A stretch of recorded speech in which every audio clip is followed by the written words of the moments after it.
Maria Perawan. Sebelum kita membahas lebih lanjut tentang keperawanan Maria, ada baiknya kita mengetahui apa itu perawan. Perawan adalah kondisi fisik seorang wanita yang belum pernah melakukan hubungan seksualitas dengan seorang laki-laki. Asal-usul Maria Perawan.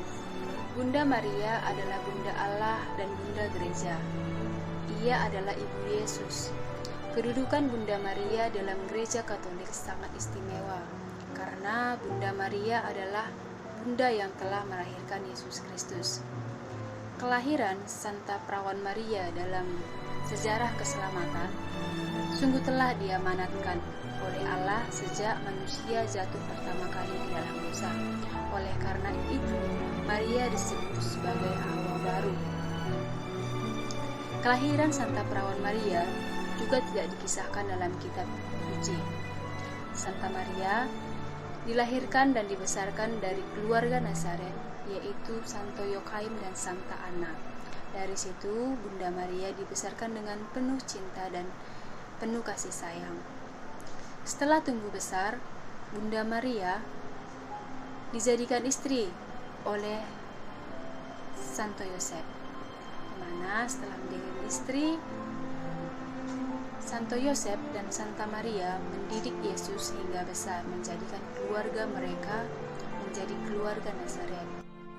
Keperawanan Maria menyangkut sikap mental, kesucian, baik perawan secara fisik maupun spiritual. Menurut pandangan gereja, Yesus yang menjelma menjadi manusia atas kuasa Roh Kudus dalam rahim Maria, kelahiran Yesus melalui seorang perawan menjadi salah satu teladan kealahan Yesus, karena kelahiran Yesus tidak mengganggu keperawanan ibunya Maria. Maria juga masih perawan sebelum melahirkan, dibuktikan dalam Injil Lukas 1 ayat 35 dan Matius 1 ayat 20. Dalam Injil tersebut menunjukkan malaikat yang memberitahukan perihal Maria yang hendak mengandung. Maria tetap perawan meski telah menjadi ibu Yesus. Hal ini membuktikan kelahiran Yesus tidak mengganggu keperawanan Maria. Adapun pandangan bapak-bapak gereja, yaitu menurut Santo Justinus Martir, Santo Athanasius, Santo Irenaeus, dan Santo Hippolytus adalah Bunda Maria sebagai ibu yang mengandung dan melahirkan Immanuel tetap perawan selamanya. Santo Epifanius juga mengatakan bahwa Putra Allah menjelma, yaitu ia dilahirkan dengan cara sempurna yang tetap perawan terberkati melalui Roh Kudus. Selanjutnya akan saya bawakan mengenai makna keperawanan Maria. Makna keperawanan Maria adalah karena keperawanan Maria berakibat penting pada gereja, karena Maria adalah model atau teladan bagi gereja. Misteri keperawanan Maria dilanjutkan oleh gereja dalam dua hal. Yang pertama, gereja menjaga kemurnian pengajarannya terhadap ajaran yang menyimpang. Yang kedua, gereja memberikan tempat khusus pada penerapan keperawanan secara jasmani sepanjang sejarah gereja. Keperawanan jasmani ini bukan dimaksudkan untuk merendahkan arti perkawinan, melainkan untuk menunjukkan kesempurnaan sesuai dengan teladan yang mempersembahkan tubuh dan jiwa untuk pemenuhan rencana keselamatan Allah. Roh Kudus yang bekerja menaungi Bunda Maria untuk mengandung dan melahirkan Yesus, itu juga yang bekerja menaungi kita saat kita menerima sakramen pembaptisan. Dengan demikian, Kristus juga menjadikan gerejanya sebagai perawan, sebagaimana Bunda Maria adalah perawan. Pertama kita akan membahas menurut Santo Gregorianus Nyssa yang mengatakan mujizat Allah terlihat dalam diri Bunda Maria, Sang Perawan dan Sang Bunda.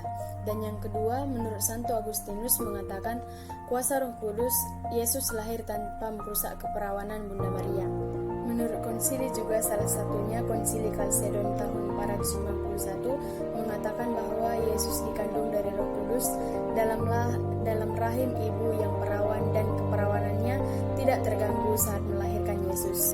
Poin berikutnya kita akan membahas tentang perawan setelah melahirkan. Hal ini berkaitan dengan kekudusan Santo Yusuf dan Santa Maria itu sendiri. Yang pertama, kekudusan Santa Maria. Santa Maria pernah tinggal tinggal di bait Allah dan dipersembahkan di bait Allah, dan dia tinggal di sana selama sebelum ia dipertunangkan dengan Santo Yusuf. Yang kedua, Bunda Maria ini memiliki kaul selibat. Yang ketiga, bahwa Bunda Maria dalam dialognya bahwasanya bagaimana mungkin hal itu bisa terjadi sedangkan aku belum bersuami. Hal ini menunjukkan bahwa Bunda Maria memang tidak ada kaitannya dengan seorang laki-laki. Dan keputusan Santo Yusuf dikenal dengan seseorang yang rendah hati, di mana dalam mimpi-mimpinya dia sangat menaati dan tekun akan perintah Allah itu sendiri. Dan terlihat dalam tanggung jawab Santo Yusuf dalam menjaga Bunda Maria bahwasanya dia mengetahui bahwa Bunda Maria adalah tempat kediaman Yesus Kristus. Paus Yohanes II juga mengatakan bahwasanya gereja tetap mengakui dan percaya akan keperawanan Bunda Maria yang abadi, dan putranya itu tidak pernah mengurangi keperawanannya, melainkan menyucikan dan menghantar Bunda Maria sebagai perawan yang abadi.